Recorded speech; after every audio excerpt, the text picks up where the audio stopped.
Please subscribe to our YouTube channel and press the bell icon for the latest updates.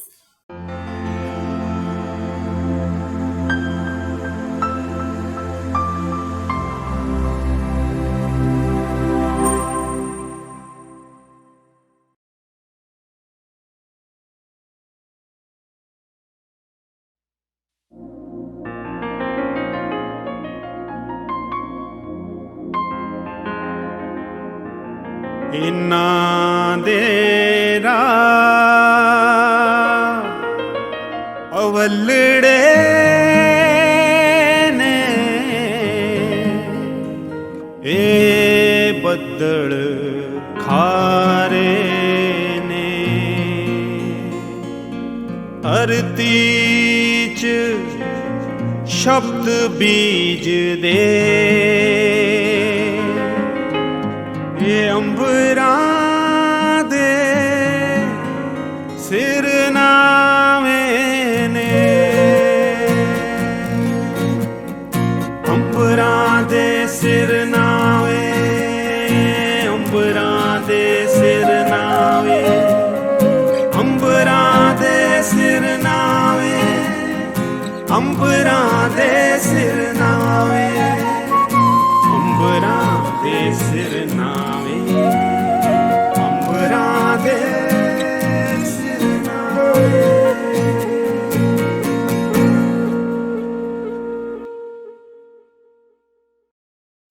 ਦੋਸਤੋ, ਤੁਹਾਡਾ ਸਾਰਿਆਂ ਦਾ ਫਿਰ ਸਵਾਗਤ। ਅੱਜ ਸਾਡੇ ਕੋਲ ਮਨਦੀਪ ਸਿੱਧੂ ਹੁਣਾਂ ਦੇ ਪੇਜ ਚੈਨਲ ਤੇ ਸਾਡੇ ਉੱਘੇ ਲੇਖਕ, ਨਾਵਲਕਾਰ, ਕਹਾਣੀਕਾਰ, ਸਮੀਖਿਆਕਾਰ ਦੇਸਰਾਜ ਕਾਲੀ ਜੀ ਉਚੇਚੇ ਤੌਰ ਤੇ ਪਹੁੰਚੇ ਨੇ। ਤੁਹਾਡਾ ਬਹੁਤ ਬਹੁਤ ਸਵਾਗਤ ਦੇਸਰਾਜ ਕਾਲੀ ਜੀ। ਅੰਬਰਾਂ ਦੇ ਸਰਨਾਵੇਂ ਕਾਲਮਦੀਨ ਜਿਹੜਾ ਅਸੀਂ ਸ਼ੁਰੂ ਕੀਤਾ, ਮਿਹਰਬਾਨੀ, ਬਹੁਤ ਬਹੁਤ ਸਵਾਗਤ। ਆਪਾਂ ਕਾਲੀ ਜੀ ਗੱਲਬਾਤ ਸ਼ੁਰੂ ਕਰਦੇ ਹਾਂ ਫਾਰਮਲ ਸਵਾਲਾਂ ਤੋਂ ਬਿਨਾਂ ਜੀ। ਤੁਹਾਡੇ ਮਤਲਬ ਨਾਵਲ, ਕਹਾਣੀਆਂ ਸਾਰੇ ਪੂਰੇ ਪੰਜਾਬੀ ਜਗਤ ਵਿੱਚ ਪੜ੍ਹੇ ਜਾਂਦੇ ਨੇ, ਸਾਹਿਤ ਜਗਤ ਵਿੱਚ ਪੜ੍ਹੇ ਜਾਂਦੇ ਆ। ਦੋ ਤਰ੍ਹਾਂ ਦੇ ਤੁਹਾਡੇ ਦਰਸ਼ਕ ਤੇ ਪਾਠਕ ਦੋ ਧਿਰਾਂ ਦੇ ਵਿੱਚ ਵੰਡੇ ਹੋਏ ਮੈਂ ਸਮਝਦਾ ਜੀ। ਇੱਕ ਜਿੱਥੇ ਤੁਸੀਂ ਨਾਵਲ, ਕਹਾਣੀਆਂ ਲਿਖ ਰਹੇ ਆ, ਉਹ ਬਹੁਤ ਵੱਖਰੇ ਕਨਸੈਪਟ, ਵੱਖਰੇ ਪਲੇਟਫਾਰਮ, ਵੱਖਰੀ ਕੈਨਵਸ ਤੇ ਜਾ ਕੇ ਤੁਸੀਂ ਲਿਖੇ ਹੁੰਦੇ ਆ। ਹੁਣ ਜਦੋਂ ਤੁਸੀਂ ਪੰਜਾਬ ਦੇ ਮਤਲਬ ਵੱਖ-ਵੱਖ ਚੈਨਲਾਂ ਤੇ ਆਪਣਾ ਸਮੀਖਿਆ ਕਰਦੇ ਆ ਭਾਰਤ ਦੇ ਹਾਲਾਤਾਂ ਦੀ, ਮੌਜੂਦਾ ਸਿਆਸਤ ਦੀ, ਪੰਜਾਬ ਦੇ ਹਾਲਾਤਾਂ ਦੀ, ਇੱਥੇ ਜਿਹੜੇ ਤੁਸੀਂ ਨਾਵਲ ਲਿਖਦੇ ਆ ਦੇਸਰਾਜ ਕਾਲੀ ਸਾਹਮਣੇ ਆਉਂਦਾ, ਉਹ ਇੱਕ ਬਹੁਤ ਮਤਲਬ ਲਤਾੜੇ ਹੋਏ ਪਾਤਰਾਂ ਦੀ ਅਗਵਾਈ ਕਰਦਾ ਦਿਸਦਾ। ਬਹੁਤ ਸੌਫਟ ਕਾਰਨਰ ਉਹਦੇ ਅੰਦਰ ਇੱਕ ਹੋਰ ਤਰ੍ਹਾਂ ਦੀ ਪਰਸਨੈਲਿਟੀ ਦੇਸਰਾਜ ਕਾਲੀ ਦੀ ਸਾਡੇ ਸਾਹਮਣੇ ਆਉਂਦੀ ਆ।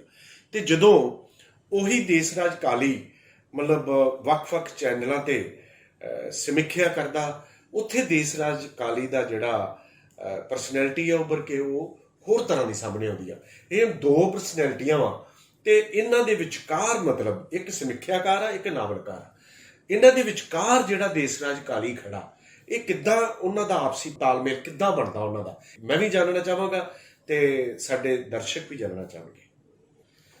ਦਰਅਸਲ ਦੋ ਵੱਖ-ਵੱਖ ਪਰਸਨੈਲਿਟੀਜ਼ ਨਹੀਂ, ਮੈਂ ਨਹੀਂ ਦੇਖਦਾ। ਜਦੋਂ ਮੈਂ ਸਾਹਿਤਕਾਰ ਹੁੰਨਾ, ਸ਼ਬਦਕਾਰ ਹੁੰਨਾ, ਰਚਨਾ ਕੋਈ ਕਰ ਰਿਹਾ ਹੁੰਨਾ, ਤਾਂ ਤੁਹਾਡੇ ਅੰਦਰ ਇੱਕ ਦ੍ਰਵਿਤ ਵਿਅਕਤਿਤਵ ਜਿਹੜਾ ਨਾ ਉਹ ਬਹਿ ਰਿਹਾ ਹੁੰਦਾ ਹੈ। ਤੁਹਾਡੇ ਅੰਦਰ ਤਰਲਤਾ, ਸਾਹਿਤ ਲਈ ਤੁਹਾਡੇ ਅੰਦਰ ਤਰਲਤਾ ਬਹੁਤ ਜ਼ਰੂਰੀ ਹੈ। ਸੰਵੇਦਨਾ ਲਈ ਤੁਹਾਡੇ ਅੰਦਰ ਤਰਲਤਾ ਬਹੁਤ ਜ਼ਰੂਰੀ ਹੈ। ਸਾਹਿਤ ਤਾਂ ਹੁੰਦਾ ਹੀ ਤਰਲ ਹੈ, ਕਿਉਂਕਿ ਉਹ ਤਾਂ ਵਹਿ ਤੁਰਦਾ ਹੈ ਨਾ। ਤੁਹਾਡੀਆਂ ਸੰਵੇਦਨਾਵਾਂ, ਵੇਦਨਾਵਾਂ, ਤੁਹਾਡੇ ਦੁੱਖ, ਸੁੱਖ, ਖੁਸ਼ੀ, ਗਮੀ, ਦਰਦ, ਪਿਓਰਿਟੀ ਜਿਹੜੀ ਹੈ ਤੁਹਾਡੀ, ਉਹ ਜੇ ਤੁਹਾਡੇ ਵਿੱਚ ਨਹੀਂ ਆ, ਕਿਤੇ ਨਾ ਕਿਤੇ ਕਰਪਟ ਜਿਹੀ ਕਿਸਮ ਦਾ ਬੰਦਾ ਬੈਠਾ ਨਾ, ਤਾਂ ਸ਼ਬਦ ਤੁਹਾਡੇ ਤੋਂ ਭੱਜ ਜਾਂਦੇ ਨੇ। ਮੈਂ ਬਹੁਤ ਸਾਰੇ ਦੋਸਤ ਦੇਖੇ ਜਿਹੜੇ ਪੈਸੇ ਦੇ ਪੀਰ ਹੋ ਗਏ, ਤਾਂ ਉਹਨਾਂ ਕੋਲੋਂ ਕਵਿਤਾ ਐ ਉੱਡ ਗਈ, ਉੱਡੀ ਗਈ, ਕਵਿਤਾ ਖਤਮ ਹੀ ਹੋ ਗਈ। ਜ਼ੋਰ ਲਾ ਲਿਆ, ਕਵਿਤਾ ਨਹੀਂ ਆਉਂਦੀ ਤੁਹਾਡੇ ਕੋਲ, ਸ਼ਬਦ ਨਹੀਂ ਆਉਂਦੀ ਤੁਹਾਡੇ ਕੋਲ, ਜਦ ਤੱਕ ਤੁਹਾਡੇ ਅੰਦਰ ਕੋਈ ਪਿਓਰਿਟੀ ਦੀ ਭਾਵਨਾ ਨਹੀਂ ਹੈ, ਜੇ ਸ਼ੁੱਧਤਾ ਦੀ ਹੈ। ਸੈਕੰਡ ਮੇਰਾ ਫਿਰ ਤੁਹਾਡੀ ਉੱਥੇ ਵੀ ਡਿਊਟੀ ਹੁੰਦੀ ਹੈ, ਨੋਟ ਦਾ ਪੁਆਇੰਟ ਕਿ ਉੱਥੇ ਤੁਹਾਡੀ ਡਿਊਟੀ ਨਹੀਂ ਹੁੰਦੀ ਸੁਸਾਇਟੀ ਦੇ ਪ੍ਰਤੀ ਜਦੋਂ ਤੁਸੀਂ ਸ਼ਬਦ ਸਾਧਕ ਹੁੰਦੇ ਹੋ, ਪਰ ਜਦੋਂ ਤੁਸੀਂ ਇੱਕ ਜਰਨਲਿਸਟ ਦੇ ਤੌਰ ਤੇ, ਜਿਹਨੂੰ ਤੁਸੀਂ ਸਮੀਖਿਆ ਦੇ ਤੌਰ ਦੇ ਉੱਤੇ ਕਿਹਾ ਵੀ ਜਦੋਂ ਭਾਰਤ ਦੇ ਸਵਾਲਾਂ ਬਣਦੇ ਸਵਾਲਾਂ ਨੂੰ ਮੈਂ ਦੇਖਦਾ, ਪੰਜਾਬ ਦੇ ਬਣਦੇ ਸਵਾਲਾਂ ਨੂੰ ਮੈਂ ਦੇਖਦਾ, ਪੰਜਾਬ ਦੀ ਪੋਲਿਟਿਕਸ ਦੇ ਨਿਗਾਰ ਨੂੰ ਦੇਖਦਾ, ਹਨਾ, ਕੋੜਿਆਂ ਵਰਗੇ ਹੱਥਾਂ ਵਾਲੇ ਲੀਡਰ ਜਦੋਂ ਮੈਂ ਦੇਖਦਾ ਆ ਜਿਹੜੇ ਨਾਅਰੇ ਮਾਰਦੇ ਹੁੰਦੇ ਨੇ, ਉਹਨਾਂ ਦੇ ਹੱਥ ਹੁੰਦੇ ਹੀ ਨਹੀਂ, ਜਦੋਂ ਮੈਂ 9 ਮਹੀਨਿਆਂ ਤੋਂ ਬੈਠੇ ਕਿਸਾਨਾਂ ਨੂੰ ਦੇਖਦਾ ਆ, ਤਾਂ ਉੱਥੇ ਜਿਹੜੀ ਪਿਓਰਿਟੀ ਹੈ ਮੇਰੀ ਫਿਰ ਉਹ ਇੱਥੋਂ ਚੱਲਦੀ ਆ, ਵਿਚਾਰ ਤੋਂ, ਥਾਟ ਤੋਂ। ਮੈਂ ਕੋਈ ਵਿਚਾਰ ਦੇਣਾ ਆ ਤਾਂ ਉਹ ਵਿਚਾਰ ਫਿਰ ਮੈਨੂੰ ਉਨੀ ਉੱਚੀ ਲਾਊਡ ਆਵਾਜ਼ 'ਚ ਦੇਣਾ ਪਏਗਾ, ਉਹਦੀ ਸ਼ਬਦਾਵਲੀ ਚੇਂਜ ਹੋ ਜਾਏਗੀ, ਕਿਉਂਕਿ ਅਸੀਂ ਪਿਛਲੇ ਸਮੇਂ ਤੋਂ ਦੇਖ ਰਹੇ ਹਾਂ, ਖਾਸ ਕਰਕੇ ਬੀਜੇਪੀ ਦਾ ਐਰਾ ਜਦੋਂ ਆਉਂਦਾ ਆ, ਜਿਸ ਤਰੀਕੇ ਦੀ ਡਿਕਟੇਟਰਾਨਾ ਸਟੇਟ ਸਾਨੂੰ ਟੱਕਰਦੀ ਆ, ਜਿਨ੍ਹਾਂ ਸੰਘਰਸ਼ਾਂ 'ਚੋਂ ਸਾਡੇ ਲੋਕ ਲੰਘਦੇ ਆ, ਉਹਨਾਂ ਨੂੰ ਤੁਸੀਂ ਫਿਰ ਉਸੇ ਹੀ ਲਾਊਡ ਆਵਾਜ਼ ਦੇ ਵਿੱਚ ਕਹਿਣਾ ਹੁੰਦਾ ਆ। ਪਰ ਸਾਹਿਤ ਦੇ ਵਿੱਚ ਤੁਸੀਂ ਹੌਲੀ ਬੋਲ ਕੇ ਤੇ ਭਾਰੀ ਗੱਲ ਕਰਨੀ, ਤੁਸੀਂ ਹੌਲੀ ਬੋਲਣਾ ਹੁੰਦਾ, ਬਹੁਤ ਸੌਫਟ। ਉਹ ਹੁਣ ਮੈਂ ਬੈਲੈਂਸ, ਵਿਸ਼ਾਲ ਜੀ, ਸਾਫ਼ ਮੈਂ ਤੁਹਾਨੂੰ ਦੱਸਦਾ, ਮੇਰਾ ਅਨੁਭਵ ਹੈ ਕਿ ਤੁਹਾਡੇ ਤੇ ਨੇਚਰ ਕਿਰਪਾ ਕਰਦੀ ਹੈ, ਕੁਦਰਤ ਤੁਹਾਨੂੰ ਨਾ ਆਪ ਚਲਾਉਂਦੀ ਹੈ। ਹਾਂ, ਤੁਸੀਂ ਆਪਣੇ ਤਣਾਵਾਂ ਢਿੱਲੀਆਂ ਕਰਨੀਆਂ ਹੁੰਦੀਆਂ। ਜੇ ਸਤਿਗੁਰੂ ਨਾਨਕ ਦੇਵ ਵਰਗੇ ਮਹਾਪੁਰਖ, ਵੱਡੇ ਵਿਦਵਾਨ, ਸ਼ਾਇਰ, ਗੁਰੂ ਲੋਕ, ਸਤਿਗੁਰ ਲੋਕ, ਜੇ ਉਹ ਕਹਿੰਦੇ ਆ ਕਿ ਸਹਿਸ ਸਿਆਣਪਾਂ ਲੱਖ ਹੋਵੋ ਤਾਂ ਇੱਕ ਨਾ ਚੱਲੇ ਨਾਲ, ਇਹਦਾ ਮਤਲਬ ਕਿਤੇ ਨਾ ਕਿਤੇ ਕੋਈ ਹੈ ਐਸੀ। ਪਰ ਦੋ ਗੱਲਾਂ ਨੇ ਸਾਡੇ ਚਿੰਤਨ 'ਚ, ਗੁਰਬਾਣੀ ਚਿੰਤਨ ਦੇ ਵਿੱਚ ਦੋ ਗੱਲਾਂ ਨੇ। ਇੱਕ ਤਾਂ ਹੋ ਗਿਆ ਇਹ ਕਿ ਇੱਕ ਵੀ ਨਾਲ ਨਹੀਂ ਚੱਲਣੀ ਤੁਹਾਡੀ, ਉਹ ਡਿਸਾਈਡ ਕਰੇਗਾ, ਉਹਨੇ ਆਲਰੇਡੀ ਡਿਸਾਈਡ ਕੀਤਾ ਹੋਇਆ ਤੁਹਾਨੂੰ ਕਿੱਥੇ ਰੱਖਣਾ ਕਿੱਥੇ ਨਹੀਂ। ਪਰ ਉਹ ਨਾਲ ਉਹ ਇਹ ਹੈ ਬੈਰਾਗ ਦੀ ਅਵਸਥਾ। ਪਰ ਉਹ ਗੁਰੂ ਲੋਕ ਕਹਿੰਦੇ ਨੇ ਕਿ ਉਹਦੇ ਤੋਂ ਪਹਿਲਾਂ ਵਿਵੇਕ ਦੀ ਅਵਸਥਾ ਹੈ, ਜਾਗਣ ਦੀ ਅਵਸਥਾ ਹੈ। ਜਿਹੜਾ ਵਿਵੇਕੀ ਹੋਏਗਾ ਉਹ ਹੀ ਬੈਰਾਗੀ ਹੋ ਸਕੇਗਾ। ਜੇ ਵਿਵੇਕੀ ਨਹੀਂ ਹੈ ਨਾ ਤੁਸੀਂ, ਤਾਂ ਤੁਸੀਂ ਬੈਰਾਗੀ ਨਹੀਂ ਹੋ ਸਕਦੇ। ਤੂੰ ਹੈ तो दुनिया कितनी हसी है, दिस इज विवेक। हाँ यार, जे वो है मेरा दोस्त है, जिन्हें मैं मोहब्बत करदा करदी वो है, तो सारी दुनिया हसी है, ये विवेक है। फिर कहते जो तू नहीं तो कुछ भी नहीं है। हुण है तो वो सारा कुछ उवें दा उवें ही है ना, वो तो नहीं गया। पर जे वो नहीं है तो फिर कुछ भी नहीं है। ये बैराग दी अवस्था। ਹੁਣ ਵਿਵੇਕ ਤੇ ਬੈਰਾਗ ਦੀ ਤੁਸੀਂ ਗੱਲ ਕੀਤੀ ਹੈ। ਇੱਥੇ ਮੈਂ ਸਮਝਦਾ ਵਾਂ ਕਿ ਜਦੋਂ ਵਿਵੇਕ ਤੇ ਬੈਰਾਗ ਦੋਵੇਂ ਅਵਸਥਾ ਬੰਦਾ ਹੰਢਾ ਲੈਂਦਾ, ਦੋਨਾਂ ਨੂੰ ਵੱਖਰੇ ਵੱਖਰੇ ਕਨਸੈਪਟ ਜਦੋਂ ਉਹਨੂੰ ਸਮਝਣ ਲੱਗ ਪੈਂਦਾ, ਇੱਥੇ ਹੀ ਮੈਂ ਕਹਿੰਦਾ ਵਾਂ ਤੁਹਾਡੀ ਬੇਬਾਕੀ ਵੀ ਖੜੀ ਆ। ਸੱਚ ਦੇ ਨੇੜੇ ਜਦੋਂ ਉੱਥੇ ਹੀ ਬੇਬਾਕੀ ਤੁਹਾਡੀ ਖੜੀ ਆ। ਤੁਸੀਂ ਸੱਚ ਦੇ ਨੇੜੇ ਚਲੇ ਜਾਂਦੇ ਹੋ। ਹਾਂ, ਮੇਰੇ ਮਤਲਬ ਸਵਾਲ ਦਾ ਜਵਾਬ ਵੀ ਮਿਲ ਗਿਆ ਮੈਨੂੰ। ਦੇਖੋ, ਬੇਬਾਕੀ ਜਿਹੜੀ ਹੈ ਬੈਰਾਗ ਚੋਂ ਪੈਦਾ ਹੁੰਦੀ ਹੈ। ਜਦੋਂ ਕਬੀਰ ਕਹਿੰਦੇ ਇਹ ਕਬੀਰਾ ਜੇ ਥੀ ਜਿਨ ਤਜੇ 12 ਬਾਟ, 12 ਤਰ੍ਹਾਂ ਦੀ ਮਾਇਆ, ਕਹਿੰਦਾ ਇਹ ਇਕੱਲਾ ਕਬੀਰ ਹੈ ਜਿੰਨੇ ਛੱਡਤੀ ਹੈ। ਗੰਗ ਜਮਨ ਕੇ ਬੀਚ ਮੈਂ ਸੁਨ ਸਮਾਧੀ ਘਾਟ, ਤਾਹਾ ਕਬੀਰੇ ਮੱਠ ਕੀਆ, ਸੁਰ ਨਰ ਮੁਨ ਜਨ ਬਾਟ। ਜਿਹੜੇ ਉਹਦੀ ਬਾਟ ਦੇਖਦੇ, ਰਾਹ ਦੇਖਦੇ ਆ, ਕਬੀਰ ਉੱਥੇ ਮੱਠ ਬਣਾ ਕੇ ਬੈਠਾ। ਇਹ ਬੇਬਾਕੀ ਜਿਹੜੀ ਆ ਫਕੀਰੀ ਚੋਂ ਆਉਂਦੀ ਹੈ, ਟਰੂਥ ਚੋਂ ਆਉਂਦੀ ਹੈ।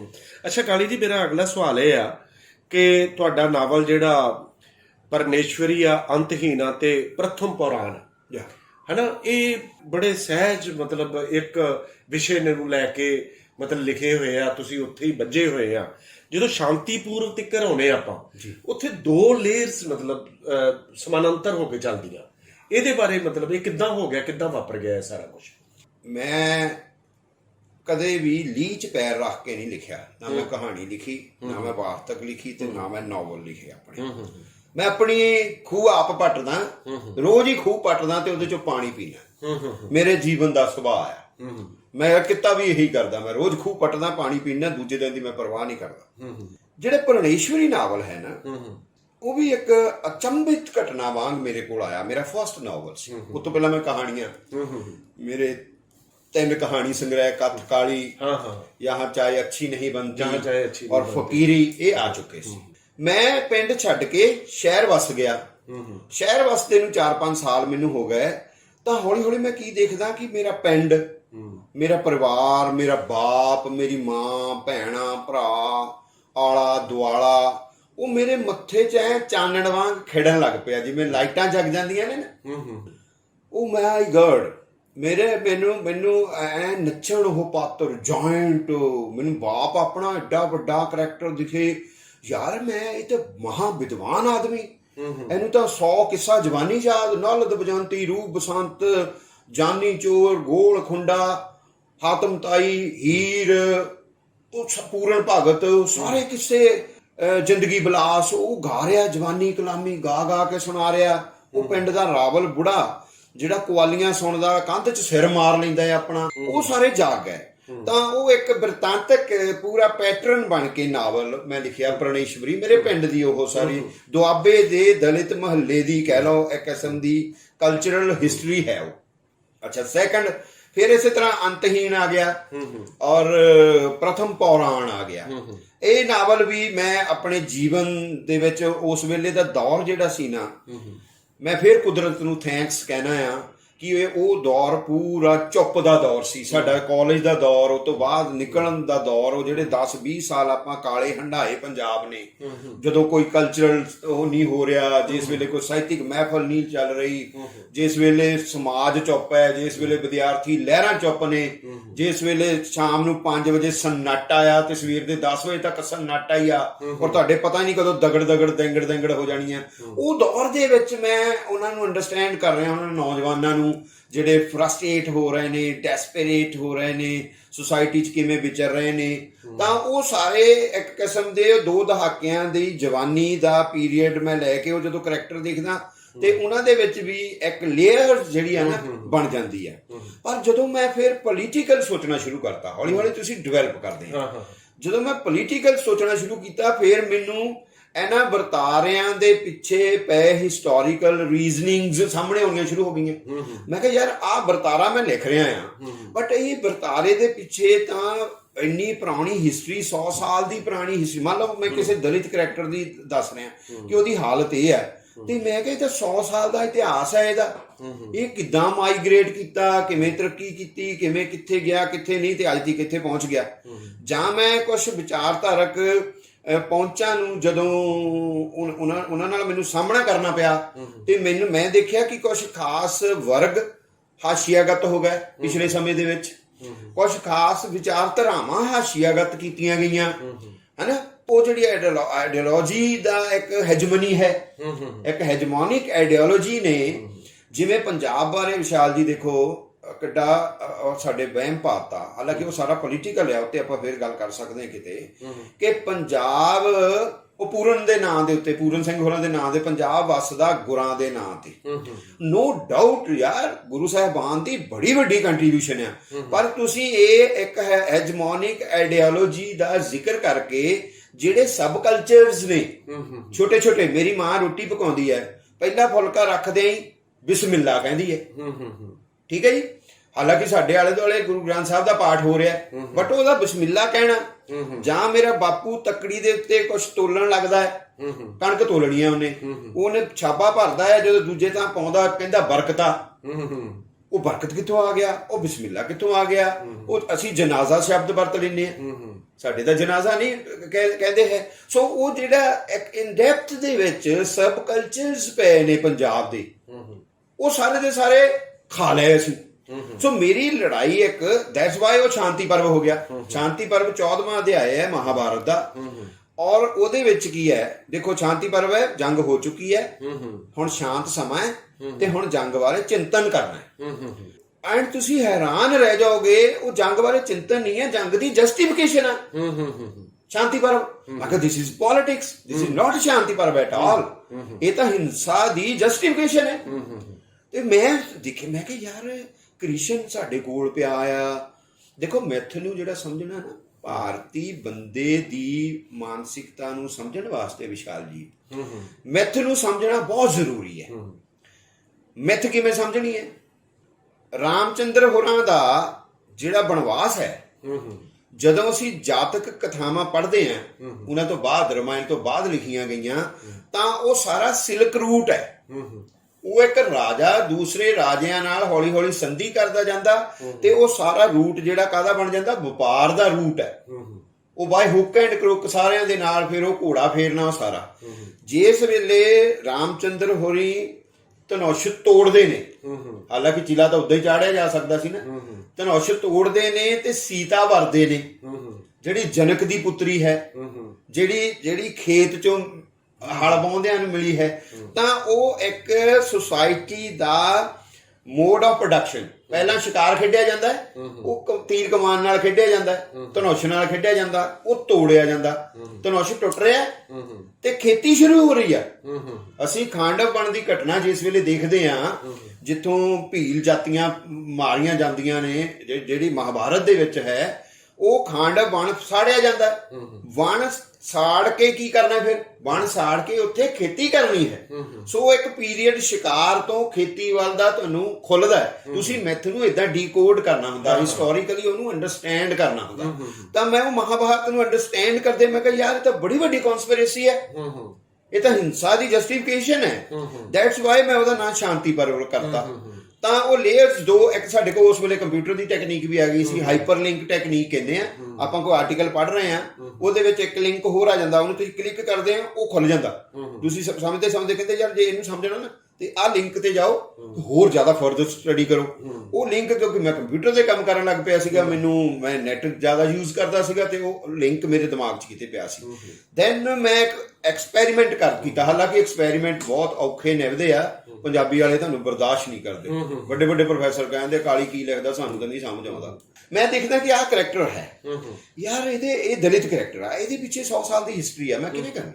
ਮੈਂ ਕਿਹਾ ਯਾਰ ਤੁਸੀਂ ਏਦਾਂ ਕਰੋ, ਥੱਲੇ ਜਾਓ, ਭਾਗਮਲ ਪਾਗਲ ਦੀ ਬੁੜਬੁੜ ਸੁਣੋ।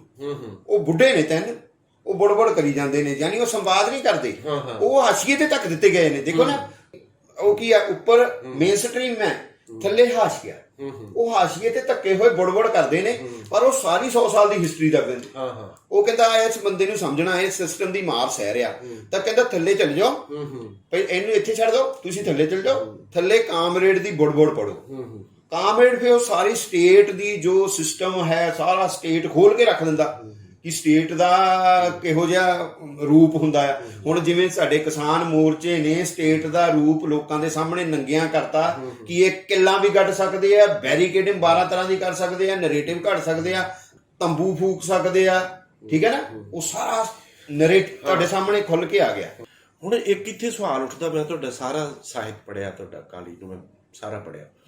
ਹੁਣ ਜਿੱਥੇ ਮਤਲਬ ਤਸੀਹੇ ਕਦੇ ਬੁੱਢੇ ਨਹੀਂ ਹੁੰਦੇ, ਹਨਾ, ਤਸੀਹਿਆਂ ਦੇ ਨਾਲ ਤੁਹਾਡੀ ਹਰ ਰਚਨਾ ਜੁੜੀ, ਹਰ ਰਚਨਾ ਹੀ ਤਸੀਹਾ ਅਸਲ ਲੇਖਕ ਵਾਸਤੇ। ਹੁਣ ਜਿਹੜੀ ਔਰਤ ਪਾਤਰ ਹੈ, ਠੀਕ ਹੈ ਨਾ, ਉਹਦੇ ਤਸੀਹਿਆਂ ਦਾ ਤੁਸੀਂ ਜ਼ਿਕਰ ਤੁਹਾਡੀਆਂ ਲਿਖਤਾਂ ਦੇ ਵਿੱਚ ਹੁੰਦਾ ਵਾ। ਹੁਣ ਕਿਸੇ ਨਾ ਕਿਸੇ ਰੂਪ 'ਚ ਜਿਹੜਾ ਮਰਦ ਪਾਤਰ ਆ ਤੇ ਪੀੜਤ ਤਾਂ ਉਹ ਵੀ ਆ, ਪਰ ਤੁਸੀਂ ਜ਼ਿਆਦਾ ਉਜਾਗਰ ਜਿਹੜਾ ਔਰਤ ਦੇ ਤਸੀਹਿਆਂ ਵੱਲ ਧਿਆਨ ਦਿੰਦੇ ਤੁਸੀਂ, ਇਹਦਾ ਕੀ ਕਾਰਨ ਆ ਵਿਸ਼ੇਸ਼ ਤੌਰ ਤੇ? ਔਰ ਮਰਦ ਕਿਉਂ ਨਹੀਂ? ਪ੍ਰੋਬਲਮ 'ਚ ਤੇ ਮਰਦ ਵੀ ਆ। ਨੈਚੁਰਲੀ ਮਰਦ ਵੀ ਪ੍ਰੋਬਲਮ 'ਚ ਹੈ, ਪਰ ਉਹ ਤਸੀਹੇ ਕਦੇ ਬੁੱਢੇ ਨਹੀਂ ਹੁੰਦੇ। ਦੇ ਵਿੱਚ ਤਸੀਹਾ ਨੰਬਰ 1, ਤਸੀਹਾ ਨੰਬਰ 2, ਔਰ ਤੁਸੀਂ ਤਸੀਹੇ ਪੜ੍ਹੇ ਹੋਏ ਨੇ, ਕੈਸੇ ਤਸੀਹੇ ਆ ਵੀ ਉਹਦੇ ਜੇ ਬੱਚੀ ਪੈਦਾ ਹੋ ਗਈ ਆ ਤਾਂ ਮਰਦ ਉਹਦੇ ਹਿੱਸੇ ਦਾ ਦੁੱਧ ਵੀ ਆਪ ਪੀ ਜਾਂਦਾ। ਐਡਾ ਕੁੱਤਾ ਆਦਮੀ ਹੈ ਇਸ ਸੁਸਾਇਟੀ ਦੇ ਵਿੱਚ, ਹੈ ਨਾ। ਤੁਸੀਂ ਨਿਗਾਹ ਮਾਰੋ ਆਪਣੇ ਆਲੇ ਦੁਆਲੇ, ਮਰਦਾਵੇਂ ਤਸੀਹੇ ਬਹੁਤ ਫਿੱਕੇ ਆ ਯਾਰ, ਬਹੁਤ ਫਿੱਕੇ ਆ। ਨੋ ਡਾਊਟ ਤਸੀਹੇ ਜਰਦਾ ਉਹ, ਮੈਂ ਉਹਦੇ ਵਿੱਚ ਤਸੀਹੇ ਲਿਖੇ। ਜਿਵੇਂ ਉਹਦੇ ਵਿੱਚ ਤਸੀਹਾ ਮੈਂ ਦੱਸਦਾ, ਉਹਦੇ ਵਿੱਚ ਇੱਕ ਪਟਵਾਰੀ ਹੈ, ਉਹ ਉਹਦੇ ਨਾਲ ਜਾਂਦਾ ਆ ਲੰਬੜਦਾਰ।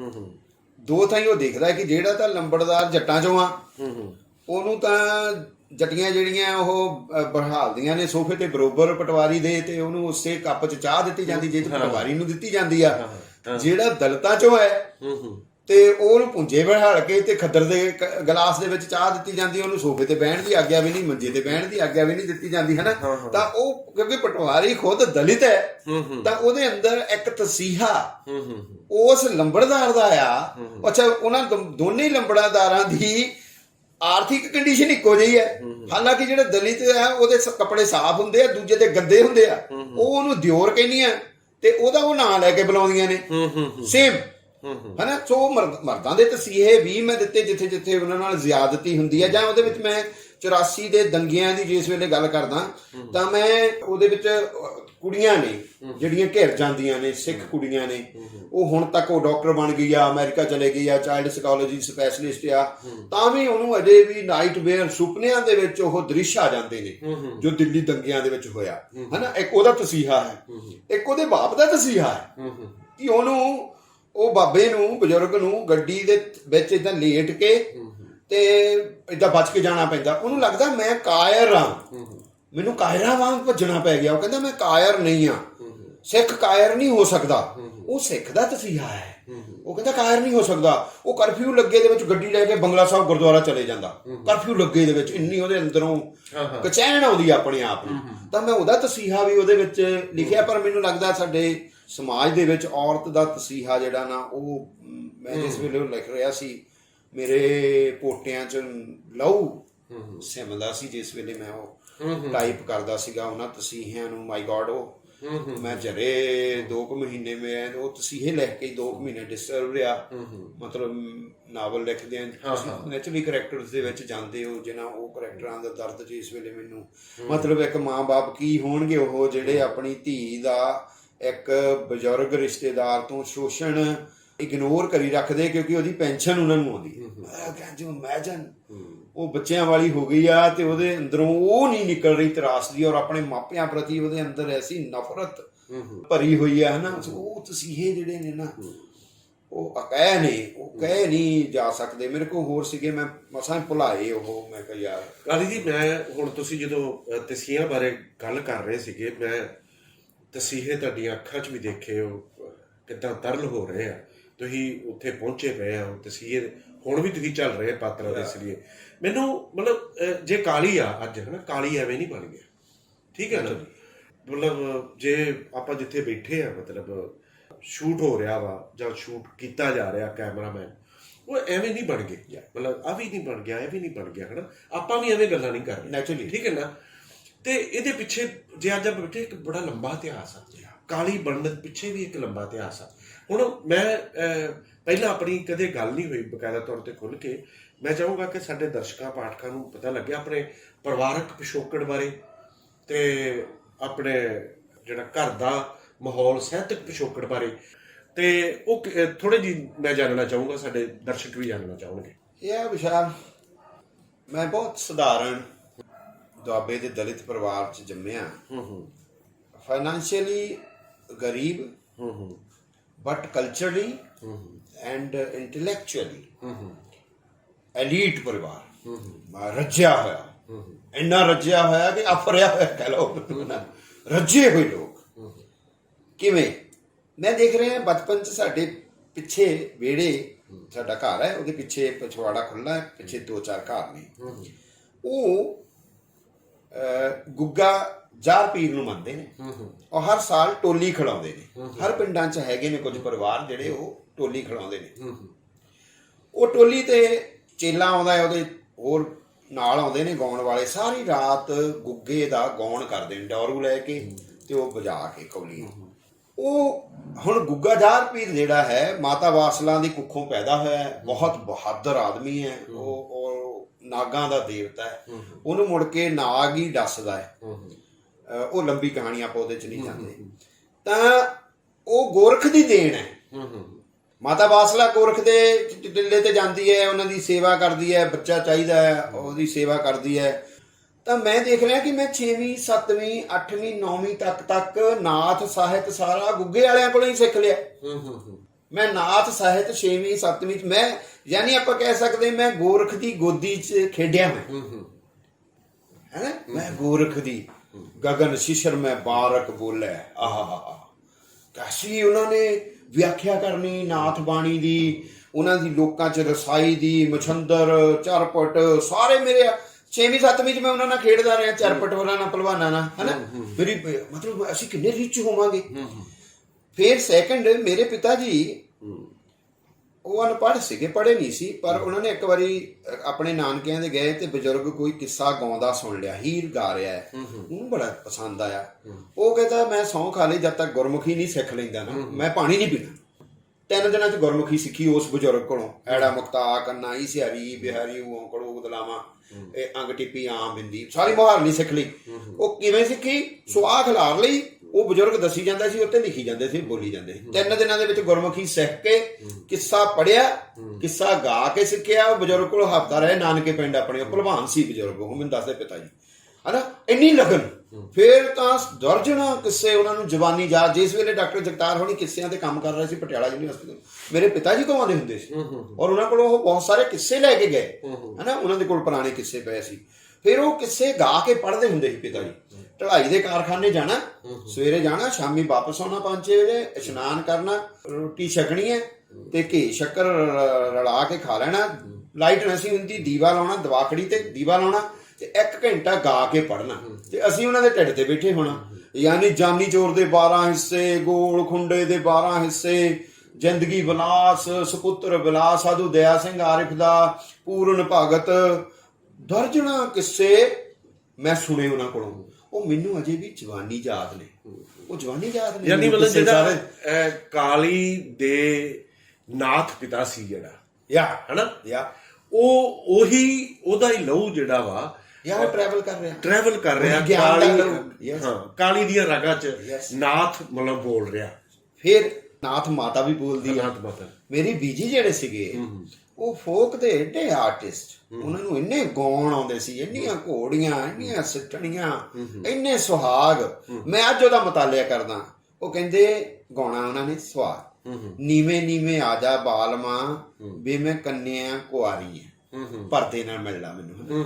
ਉਹ ਕਹਿੰਦੇ ਜੇ ਤੂੰ ਕੰਨਿਆ ਕੁਆਰੀ ਗੋਰੀਏ ਮੈਂ ਵੀ ਕ੍ਰਿਸ਼ਨ ਮੁਰਾਰੀ ਹੈ। ਹਾਏ ਹਾਏ ਹਾਏ। ਕ੍ਰਿਸ਼ਨ ਦਾ ਮੁਰਾਰੀ ਰੂਪ ਜਿਹੜਾ ਵਿਸ਼ਾਲ, ਉਹ ਅਚੁੱਤ ਰੂਪ ਹੈ ਜੋ ਚੂਤਾ ਨਹੀਂ ਹੈ, ਜੋ ਡਿਸਚਾਰਜ ਨਹੀਂ ਹੁੰਦਾ। ਅਚੁੱਤ, ਹੇ ਅਚੁੱਤ, ਹੇ ਪ੍ਰਾਣਨਾਥ, ਇਹ ਗੁਰਬਾਣੀ ਚਾਹੁੰਦਾ ਹੈ। ਅਚੁੱਤ ਰੂਪ ਜਿਹੜਾ, ਉਹ ਕਹਿੰਦਾ ਧਨ ਮੈਂ ਕੁਬੇਰ ਹੂੰ, ਨਾਗੋਂ ਮੈਂ ਅਨੰਤ ਨਾਗ ਹੂੰ, ਵੇਦੋਂ ਮੈਂ ਸਾਮ ਵੇਦ ਹੂੰ, ਹਨਾ। ਉਹ ਸਾਰੇ ਆਪਣੇ ਰੂਪ ਗਣਾਉਂਦਾ ਹੈ। ਮੈਂ ਅਚੁੱਤ ਹੂੰ। ਉਹ ਅਚੁੱਤ ਰੂਪ ਉਹਦਾ ਮੁਰਾਰੀ ਰੂਪ ਹੈ। ਜਿਹੜਾ ਮੋਰ ਫੰਗ ਲਾਇਆ ਹੁੰਦਾ ਨਾ, ਉਹ ਅਚੁੱਤ ਰੂਪ ਹੈ ਉਹਨਾਂ ਦਾ, ਮੁਰਾਰੀ ਰੂਪ ਹੈ ਉਹਨਾਂ ਦਾ। ਉਹ ਮੁਰਾਰੀ ਰੂਪ ਸਾਡੇ ਫੋਕ 'ਚ ਇਸਤੇਮਾਲ ਹੋ ਰਿਹਾ। ਓਸ਼ੋ ਨੇ ਇਹਦੇ ਤੇ ਬਹੁਤ ਕੰਮ ਕੀਤਾ, ਜਿਹੜਾ ਕੱਠ ਉਪਨਿਸ਼ਦ ਦੇ ਵਿੱਚ ਉਹਨਾਂ ਨੇ ਕੰਮ ਕੀਤਾ ਹੈ ਮੁਰਾਰੀ ਰੂਪ ਦੇ ਉੱਤੇ। ਯਾਰ ਸਾਡੀਆਂ ਬੀਬੀਆਂ ਨੂੰ ਕ੍ਰਿਸ਼ਨ ਦਾ ਮੁਰਾਰੀ ਰੂਪ ਪਤਾ ਹੈ, ਸਾਡੇ ਫੋਕ ਨੂੰ ਪਤਾ ਹੈ। ਸੋ ਉਹ ਮੈਨੂੰ ਇਨਰਿਚ ਕਰਨ ਦੇ ਵਿੱਚ, ਮੇਰੇ ਆਲੇ ਦੁਆਲੇ ਦਾ, ਸਾਡੇ ਪਰਿਵਾਰਾਂ ਦਾ, ਵਿਆਹਾਂ ਸ਼ਾਦੀਆਂ, ਉਹ ਕਹਿਣਾ ਉਹਨਾਂ ਨੇ ਸੋਸ਼ੋ ਇਕਨੋਮਿਕ, ਸਿੱਠਣੀਆਂ 'ਚ ਸੋਸ਼ੋ ਇਕਨੋਮਿਕ ਹੋ ਜਾਂਦੀਆਂ ਸੀ। ਉਹ ਕਹਿੰਦੀਆਂ ਬੇਦੀ ਦੇ ਤੋਤੇ ਨਾ ਗਿਣ ਸਾਲਿਆ ਲਾੜਿਆ, ਪੇ ਦੀਆਂ ਕੁੜੀਆਂ ਤੂੰ ਗਿਣਵੇ। ਬੇਦੀ ਦੇ ਤੋਤੇ ਕੀ ਹੁੰਦੇ ਸੀਗੇ? ਲੱਕੜ ਦੀ ਬੇਦੀ ਹੁੰਦੀ ਸੀ ਜਿੱਥੇ ਫੇਰੇ ਹੁੰਦੇ ਸੀ, ਉਹਦੇ ਤੇ ਲੱਕੜ ਦੇ ਤੋਤੇ ਬਣਾ ਦੇਣੇ। ਯਾਨੀ ਕੁੜੀ ਦੇ ਜਿੰਨੇ ਭਰਾ ਨੇ ਨਾ, ਉਹਨੇ ਤੋਤੇ ਲਾ ਦੇਣੇ। ਯਾਨੀ ਉਹਨੇ ਤੋਤੇ ਗਿਣਨੇ ਵੀ, ਜੇ ਅੱਛਾ 6 ਲੱਗੇ ਹੋਏ ਆ, 6 ਭਰਾ ਆ, ਇੰਨਾ ਕੁ ਮੈਨੂੰ ਦਾਜ ਮਿਲੂਗਾ, ਇੰਨਾ ਕੁ ਮੈਨੂੰ ਉਹ ਮਿਲੂਗਾ। ਤੇ ਉਹਨੂੰ ਸਿੱਠਣੀ ਦਿੰਦੀਆਂ ਵੀ ਤੂੰ ਬੇਦੀ ਦੇ ਤੋਤੇ ਨਾ ਗਿਣ, ਪੇ ਦੀਆਂ ਕੁੜੀਆਂ ਵੀ ਗਿਣ, ਕਿਉਂਕਿ ਉਹਨਾਂ ਦੇ ਵੀ ਤੋਤੇ ਲੱਗਣੇ ਆ। ਯਾਨੀ ਸੋਸ਼ੋ ਇਕਨੋਮਿਕ ਰਿਲੇਸ਼ਨਸ ਨੂੰ ਕਿਵੇਂ ਡਿਫਾਈਨ ਕਰਦੀਆਂ ਇੱਕ ਸਿੱਠਣੀ 'ਚ, ਇੱਕ ਹਲਕੀ ਮਿੱਠੀ ਗਾਲ ਦੇ ਵਿੱਚ। ਬੇਦੀ ਦੇ ਤੋਤੇ ਨਾ ਗਿਣ ਸਾਲਿਆ ਲਾੜਿਆ, ਪੇ ਦੀਆਂ ਕੁੜੀਆਂ ਤੂੰ ਗਿਣ। ਉਹ ਮੇਰੇ ਲਿਟਰੇਚਰ 'ਚ ਇਹ ਸਾਰਾ ਹੀ ਕਿੱਸਾ ਕਾਬ, ਇਹ ਸਾਰੀਆਂ ਕੁਆਲੀਆਂ ਮੇਰੇ ਪਿਤਾ ਜੀ ਦੇ ਗੁਰੂ, ਉਹ ਫਲੋਰ ਵਾਲੀ ਜ਼ਿਕਰ ਜਿਹੜਾ ਮੈਂ ਕੀਤਾ, ਸੰਤ ਬ੍ਰਹਮਦਾਸ ਜੀ, ਅਸੀਂ ਉੱਥੇ ਜਾਣਾ ਤਾਂ ਕੁਆਲੀਆਂ, ਮੈਂ ਨੁਸਰਤ ਫਤਿਹ ਅਲੀ ਖਾਨ ਦੇ ਉੱਥੇ ਦਰਸ਼ਨ ਕੀਤੇ ਹੋਏ, ਛੋਟਾ ਸੀ ਹਨਾ। ਉਹ ਸਾਰੀਆਂ ਕੁਆਲੀਆਂ ਮੇਰੇ ਅੰਦਰ, ਸਾਰੀ ਮੈਥਡ, ਦਰਸ਼ਨ, ਸੂਫੀਆਂ ਦਾ ਦਰਸ਼ਨ ਜਿਹੜਾ ਸਾਰਾ, ਉਹ ਮਤਲਬ ਸਾਰਾ ਕੁਝ ਵੀ ਤੁਹਾਨੂੰ ਆਪਣੇ ਮਾਤਾ ਪਿਤਾ ਦੇ ਪਿਛੋਕੜ ਸਾਰਾ। ਇਹ ਕਿੱਥੇ ਆਪਾਂ ਦੂਜੇ ਪਾਸੇ ਆਉਣੇ ਹੁਣ, ਜਿੱਦਾਂ ਮੌਜੂਦਾ ਤੁਸੀਂ ਕੰਮ ਕਰ ਰਹੇ ਆ, ਸੋਸ਼ਲ ਮੀਡੀਆ ਹੈਗਾ ਹੁਣ। ਸੋਸ਼ਲ ਮੀਡੀਆ ਤੇ ਸਾਰੇ ਹੀ ਐਕਟਿਵ ਜੀ, ਠੀਕ ਹੈ ਨਾ। ਆਪਣਾ ਪੋਲੀਟੀਕਲੀ ਜਿਹੜੇ ਬੰਦੇ ਆ, MLA ਵੀ ਪਾ ਰਿਹਾ ਪੋਸਟ, ਉਹ ਵੀ ਪਾ ਰਿਹਾ, ਲੇਖਕ ਪਾ ਰਿਹਾ, ਕਵਿੱਤਰੀ ਪਾ ਰਿਹਾ, ਕਵੀ ਆ ਰਿਹਾ। ਤੇ ਤੁਸੀਂ ਮਤਲਬ ਕਿਉਂਕਿ ਸੰਪਾਦਕ ਵੀ ਆ, ਸਮੀਖਿਆਕਾਰ ਵੀ ਆ, ਤੇ ਤੁਸੀਂ ਜਿਹੜੇ ਕੁਛ ਐਨਾਲਿਸਿਸ ਵੀ ਕਰਦੇ ਆ ਕਿਸੇ ਮਤਲਬ ਕਵੀ ਬਾਰੇ, ਕਵਿਤਾ ਬਾਰੇ, ਲੇਖਕ ਬਾਰੇ ਲਿਖਦਾ ਕਰਦੇ। ਤੇ ਜਿਹੜੀ ਬਹੁਤੀ ਗੱਲ ਸਾਹਮਣੇ ਆਈ ਆ, ਤੇ ਲੋਕਾਂ ਦਾ ਜਿਹੜੇ ਪਬਲਿਕਲੀ ਮੇਰੇ ਕੋਲ ਵੀ ਗੱਲਾਂ ਪਹੁੰਚਦੀਆਂ, ਮੈਂ ਵੀ ਮੀਡੀਆ ਨਾਲ ਜੁੜਿਆ ਹੋਇਆ ਬੰਦਾ, ਤੇ ਤੁਹਾਡੇ ਤੇ ਇੱਕ ਮਤਲਬ ਕਿੰਤੂ ਹੁੰਦਾ ਵੀ ਦੇਸ ਰਾਜ ਕਾਲੀ ਇੱਕ ਖਾਸ ਕਿਸਮ ਦੇ ਲੋਕਾਂ ਨੂੰ ਪ੍ਰਮੋਟ ਕਰ ਰਿਹਾ, ਜਾਂ ਮਤਲਬ ਵੀ ਇਹਦਾ ਗਰੁੱਪ ਵਾ ਕਾਲੀ ਦਾ ਇੱਕ, ਤੇ ਇਹਦੇ ਬਾਰੇ ਤੁਹਾਡਾ ਕੀ ਖਿਆਲ ਆ? ਮਤਲਬ ਤੁਸੀਂ ਕਿੱਦਾਂ ਇਸ ਗੱਲ ਨੂੰ ਡਿਫੈਂਡ ਕਰਦੇ, ਕੀ ਕਹਿਣਾ ਚਾਹੋਗੇ? ਨਹੀਂ, ਮੈਂ ਡਿਫੈਂਡ ਕਰਦਾ ਨਹੀਂ, ਮੇਰਾ ਗਰੁੱਪ ਹੈ। ਮੈਂ ਓਨ ਕਰਦਾ ਇਹ ਐਂਡ ਆਈ ਸੈਲੀਬ੍ਰੇਟ। ਮੈਂ ਤਾਂ ਕਈ ਨਲਾਇਕਾਂ ਨੂੰ ਚੱਕ ਦਿੰਦਾ, ਮੈਂ ਗੁੱਡੀ ਚਾੜ ਦਿੰਦਾ ਉਹਨਾਂ ਦੀ। ਨਲਾਇਕ ਹੁੰਦੇ ਮੈਨੂੰ ਪਤਾ ਹੁੰਦਾ ਉਹਦੇ, ਨਹੀਂ ਮੈਂ ਇਹਦੀ ਗੁੱਡੀ ਚਾੜਨੀ ਆ, ਮੈਂ ਲੱਗਾ ਚਾੜਨ, ਤੁਸੀਂ ਕਰ ਲਓ, ਮੇਰੀ ਲੱਤ ਭੰਨ ਲਓ ਜਿਹੜੀ ਭੰਨਣੀ। ਮੈਂ ਨਹੀਂ ਇਹਨਾਂ ਦੀ ਪਰਵਾਹ ਕਰਦਾ। ਉਹ ਉਹਨੂੰ ਚੱਕਦਾ, ਇਹਨੂੰ ਚੱਕਦਾ। ਖਾਲੀ ਬੋਰੀ ਤੁਸੀਂ ਕਿੰਨੀ ਕੁ ਵੇਲੇ ਚੱਕ ਦੋਗੇ? ਖਾਲੀ ਬੋਰੀ ਕਿਵੇਂ ਖੜੀ ਕਰ ਦੋਗੇ ਯਾਰ? ਉਹਨੇ ਡਿੱਗ ਪੈਣਾ, ਫੜੀ ਰੱਖੋਗੇ। ਬੋਰੀ ਭਰੀ ਹੋਏਗੀ, ਮੈਂ ਕੰਨੋਂ ਫੜੂੰਗਾ, ਚੱਕ ਦਿਆਂਗਾ, ਉਹ ਖੜੀ ਰਹੇਗੀ। ਤੇ ਜੇ ਬੋਰੀ ਖਾਲੀ ਆ, ਤਾਲੀ ਇੱਦਾਂ ਹੀ ਥੋੜੀ ਫੜ ਕੇ ਖੜਾ ਰਹੂਗਾ। ਪਿਛਲੇ ਦਿਨਾਂ ਦੇ ਵਿੱਚ ਮੈਂ ਪੋਸਟ ਪਾਤੀ, ਦੇਖੋ ਮੈਂ ਕਈ ਵਾਰੀ, ਤੁਸੀਂ ਹੈਰਾਨ ਮੰਨੋਗੇ, ਅਮਨ ਸੀ ਹੋਰਾਂ ਦੀ ਇਹ ਨਦੀਆਂ ਕਿਤਾਬ ਆਈ ਤੇ ਮੈਂ ਉਹਦੇ ਤੇ 40 ਮਿੰਟ ਦਾ ਆਪਣਾ ਪ੍ਰੋਗਰਾਮ ਇੰਜ ਵੀ ਪੜਿਆ ਜਾ ਸਕਦਾ ਹਿੱਸਾ ਭੁੱਲ ਗਿਆ। ਮੈਨੂੰ ਉਹਨਾਂ ਦਾ ਮੈਸੇਜ ਆਇਆ, ਆਂਦੇ ਭਾਜੀ ਆਹ ਰਿਕਾਰਡ ਹੈ, ਇਹ ਅਮਨ ਸੀ ਨੇ ਵੀ ਪੜ੍ਹਨੀ ਹੈ, ਇਹ ਗੱਲਾਂ ਸਾਰਿਆਂ ਦੇ ਕੋਲ ਜਾਣੀਆਂ ਹੈ ਨਾ, ਉਹ ਵੀ ਕਮੈਂਟ ਕਰ ਸਕਦੀ ਆ, ਭਾਈ ਤੂੰ ਝੂਠ ਬੋਲਿਆ ਇੱਥੇ, ਮੈਂ ਸੱਚ ਦੱਸ ਰਿਹਾ।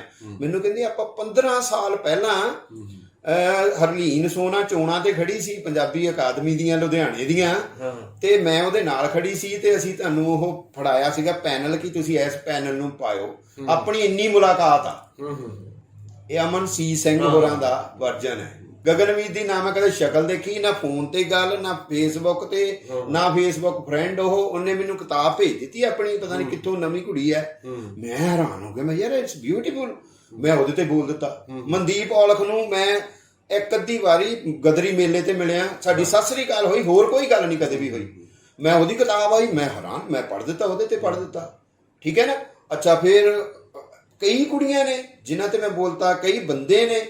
ਅੱਜ ਜਸਵਿੰਦਰ ਰੱਤੀਆਂ ਦਾ ਨਾਵਲ ਆਇਆ, ਮੇਰੇ ਕੋਲ ਰਿਹਾ ਹੀ ਨਹੀਂ ਗਿਆ, ਮੈਂ ਫਟਾਫਟ ਅੱਧਾ ਪੜ੍ਹ ਕੇ ਫਟਾਫਟ ਉਹਦੇ ਤੇ ਪੋਸਟ ਪਾਤੀ। ਹਾਲਾਂਕਿ ਜਸਵਿੰਦਰ ਰੱਤੀਆਂ ਨੂੰ ਮੈਂ 20 ਸਾਲ ਪਹਿਲਾਂ ਮਿਲਿਆ ਹੋਊਗਾ, ਹਨਾ, ਅਸੀਂ ਸਾਹਿਤਿਕ ਦੋਸਤ ਹੋਵਾਂਗੇ, ਪਰ ਉਸ ਤੋਂ ਬਾਅਦ ਸਾਡੀ ਕੋਈ ਮੁਲਾਕਾਤ ਨਹੀਂ ਹੈ 20 ਸਾਲਾਂ ਦੀ, ਤੇ ਮੈਂ ਉਹਦੇ ਤੇ ਪਾਤਾ। ਅੱਛਾ ਕਾਲੀ ਜੀ, ਗੱਲ ਹੋਰ ਆ ਵੀ ਤੁਸੀਂ ਸੰਪਾਦਨਾ ਕਰ ਰਹੇ ਹੋ, ਮਤਲਬ ਲਕੀਰ ਦੀ, ਇਹਦੇ ਬਹੁਤ ਸਾਰੇ ਤਜਰਬਿਆਂ ਚੋਂ ਤੁਹਾਨੂੰ ਲੰਘਣਾ ਪੈਂਦਾ ਹੋਊਗਾ।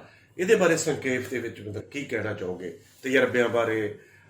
ਕਿਸੇ ਵੇਲੇ ਮਤਲਬ ਸਾਲ ਨਹੀਂ ਆਉਂਦਾ, 6 ਮਹੀਨੇ ਬਾਅਦ ਆਉਂਦਾ ਵਾ, ਲੋਕੀ ਕਹਿੰਦੇ ਕਾਲੀ ਮਰ ਗਿਆ। ਵਿਸ਼ਾਲ ਨੂੰ ਲੱਗਦਾ ਆ ਵੀ ਇਹਨੇ ਕੁੱਟ ਪੈਣ ਵਾਲੀ ਗੱਲ ਤਾਂ ਕੋਈ ਨਹੀਂ ਕੀਤੀ। ਉਹ ਮੈਂ ਦੱਸ ਦਿੰਦਾ ਤਜਰਬਾ। ਇੱਕ ਵਾਰੀ ਇੱਕ ਲੇਖਕ ਨੂੰ ਮੈਨੂੰ ਇਹ ਕਹਿਣਾ ਪੈ ਗਿਆ ਵੀ ਤੂੰ ਇੱਥੇ ਖੜ, ਮੈਂ ਰਿਵਾਲਵਰ ਲੈ ਕੇ ਆਉਣਾ। ਏਡੇ ਕੌੜੇ ਤਜਰਬੇ ਵੀ ਤੁਹਾਡੇ ਹੋ ਜਾਂਦੇ ਆ। ਬਟ ਬਹਰਹਾਲ ਮੇਰਾ ਇਹ ਹੁੰਦਾ ਵਿਸ਼ਾਲ, ਮੈਂ ਕਿਸੇ ਮੂਹਰੇ ਹੱਥ ਨਾ ਅੱਡਾਂ।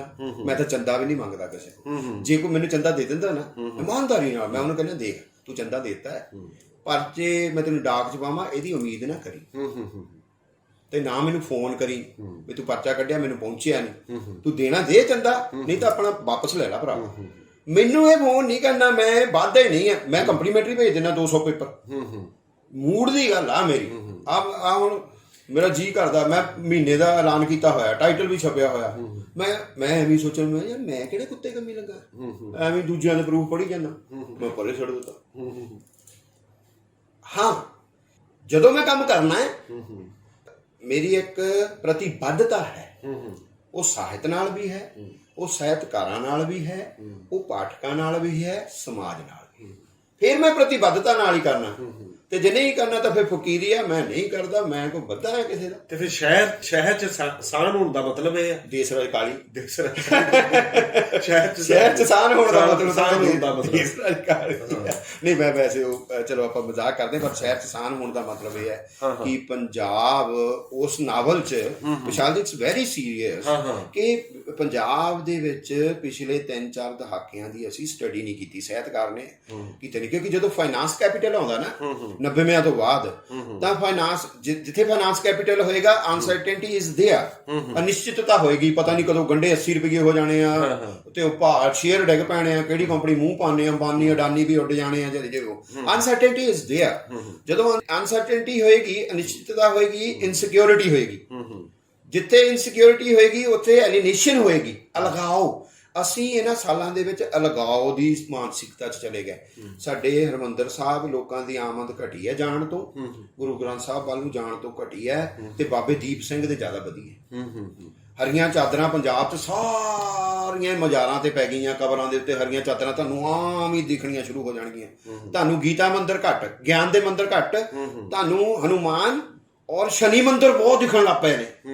ਸ਼ਹਿਰ 'ਚ ਸਾਨ ਹੋਣ ਦਾ ਮਤਲਬ ਫਾਈਨਾਂਸ ਕੈਪੀਟਲ ਨੇ ਬੰਦੇ ਦੀ ਮਾਨਸਿਕਤਾ 'ਚ ਅਲਗਾਓ ਜਿਹੜਾ ਲਿਆਂਦਾ, ਐਲੀਨੇਸ਼ਨ ਜਿਹੜੀ ਲਿਆਂਦੀ ਆ। ਤੁਸੀਂ ਘਰਾਂ ਦੇ ਵਿੱਚ ਹੋ ਤਾਂ ਤੁਸੀਂ ਬੀਵੀ ਨਾਲ ਵੀ ਨਹੀਂ ਜੁੜੇ ਹੋਏ, ਬੱਚੀ ਨਾਲ ਵੀ, ਬੱਚੇ ਨਾਲ ਵੀ ਨਹੀਂ ਜੁੜੇ ਹੋਏ। ਉਹ ਮਾਨਸਿਕਤਾ ਸਾਰੀ ਜਿਹੜੀ ਹੈ ਨਾ ਸ਼ਹਿਰ 'ਚ, ਫਿਰ ਫਾਈਨਾਂਸ ਕੈਪੀਟਲ ਹੋਣ ਦਾ ਮਤਲਬ ਸਾਨ ਹੈ, ਕਿਉਂਕਿ ਬੁੱਲ ਹੈ ਨਾ, ਫਾਈਨਾਂਸ ਕੈਪੀਟਲ ਦਾ ਪ੍ਰਤੀਕ ਬੁੱਲ ਹੈ ਨਾ। ਸੋ ਉਹ ਸਿੰਬੋਲਿਕਲੀ। ਕਾਲੀ ਜੀ ਇੱਕ ਗੱਲ ਹੋਰ ਕਿ ਕਿਉਂਕਿ ਤੁਸੀਂ ਜਿਹੜੇ ਆਪਣੀ ਸਿਆਸਤ ਆ ਮੌਜੂਦਾ ਕੀ ਪਿਛਲੇ ਸਾਲਾਂ 'ਚ ਵੀ, ਆਉਣ ਵਾਲੀਆਂ 'ਚ ਤੇ ਹੁਣ ਵੀ, ਤੁਸੀਂ ਉਸ ਪੈਟਰਨ ਤੋਂ ਆਪਣੇ ਆਪ ਨੂੰ ਵੱਖਰਾ ਨਹੀਂ ਕਰ ਸਕਦੇ ਜੀ। ਮਤਲਬ ਤੁਹਾਡੀਆਂ ਲਿਖਤਾਂ, ਤੁਹਾਡੀਆਂ ਨਾਵਲ, ਤੁਹਾਡੀਆਂ ਕਹਾਣੀਆਂ ਅੱਜ ਮਤਲਬ ਜਿਹੜੀ ਪੰਜਾਬ ਦੀ ਪੋਲੀਟੀਕਲੀ ਤੇ ਸੋਸ਼ਲੀ, ਮਤਲਬ ਪੰਜਾਬ ਜਿਹੜਾ ਉਹ ਕਿੱਥੇ ਖੜਾ ਹੋਇਆ, ਕਿੱਥੇ ਖਲੋਤਾ ਵਾ ਇਸ ਵੇਲੇ, ਇਹਦੀ ਸੰਭਾਵਨਾ ਕੀ ਆ? ਮਤਲਬ ਜੋ ਹਾਲਾਤ ਇਸ ਵੇਲੇ ਵਾਪਰ ਰਹੇ ਆ, ਕਿਉਂਕਿ ਆਪਾਂ ਪੰਜਾਬ 'ਚ ਰਹੇ ਆ, ਪੰਜਾਬ ਦੀ ਗੱਲ ਕਰਾਂਗੇ, ਠੀਕ ਹੈ ਨਾ।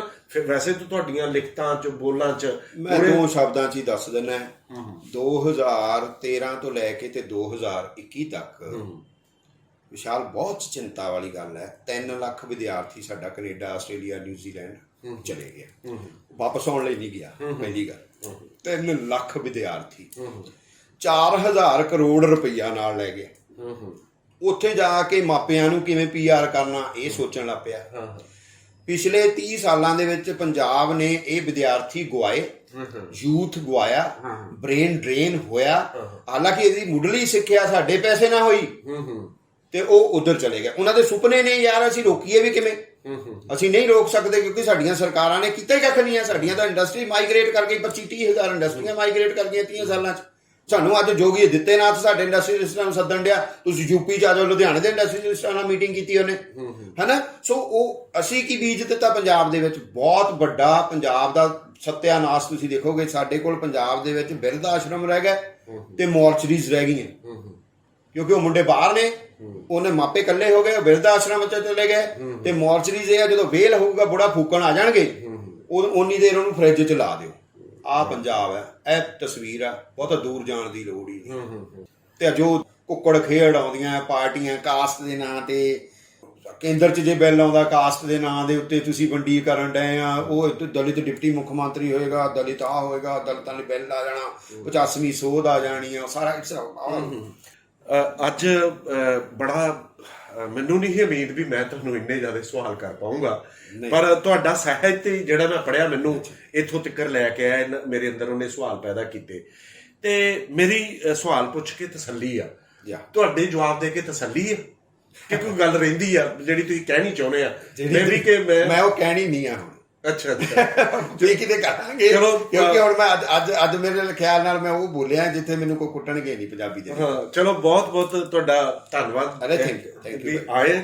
ਸਾਡੇ ਜਿਹੜੇ ਤੁਹਾਡੇ ਪਾਠਕ ਸੀ, ਦਰਸ਼ਕ ਸੀਗੇ, ਉਹਨਾਂ ਨੂੰ ਬਹੁਤ ਕੁਝ ਜਾਣਨ ਨੂੰ ਮਿਲਿਆ ਕਿ ਸਾਡੇ ਚੈਨਲ ਵੱਲੋਂ, ਮਨਦੀਪ ਸਿੱਧੂ ਕੌਰ ਹੋਣਾ ਦੀ ਟੀਮ ਵੱਲੋਂ ਤੁਹਾਡਾ ਬਹੁਤ ਬਹੁਤ ਧੰਨਵਾਦ ਕਿ ਤੁਸੀਂ ਆਪਣਾ ਕੀਮਤੀ ਵਕਤ ਕੱਢ ਕੇ ਸਾਡੇ ਕੋਲ ਆਏ, ਸਾਡੀ ਜਾਣਕਾਰੀ ਵਿੱਚ ਵਾਧਾ ਕੀਤਾ ਤੇ ਨਾਲ ਹੀ ਮੇਰੇ ਅੰਦਰ ਮਤਲਬ ਬਹੁਤ ਸਾਰੇ ਸਵਾਲ ਪੈਦਾ ਕੀਤੇ, ਜਿਹੜੇ ਉਹ ਤੁਹਾਨੂੰ ਕਿਸੇ ਹੋਰ ਮੁਲਾਕਾਤ 'ਚ ਕਿਤੇ ਵੀ ਕਿਸੇ ਵੀ ਚੈਨਲ ਤੇ ਤੁਹਾਡੇ ਨਾਲ ਮੈਂ ਫਿਰ ਹਾਜ਼ਰ ਹੋਊਂਗਾ ਉਹ ਸਾਰੇ ਸਵਾਲ ਲੈ ਕੇ, ਜਿਹੜੇ ਤੁਹਾਡੇ ਜਵਾਬਾਂ ਵਿੱਚੋਂ ਮੈਨੂੰ ਮਿਲੇ ਅੱਜ। ਤੁਹਾਡਾ ਇੱਕ ਵਾਰ ਬਹੁਤ ਬਹੁਤ ਧੰਨਵਾਦ। ਫਿਰ ਥੈਂਕ ਯੂ ਤੁਹਾਡੀ ਸਾਰੀ ਟੀਮ ਦਾ ਧੰਨਵਾਦ ਵਿਸ਼ਾਲ ਜੀ, ਥੈਂਕ ਯੂ ਵੈਰੀ ਮਚ।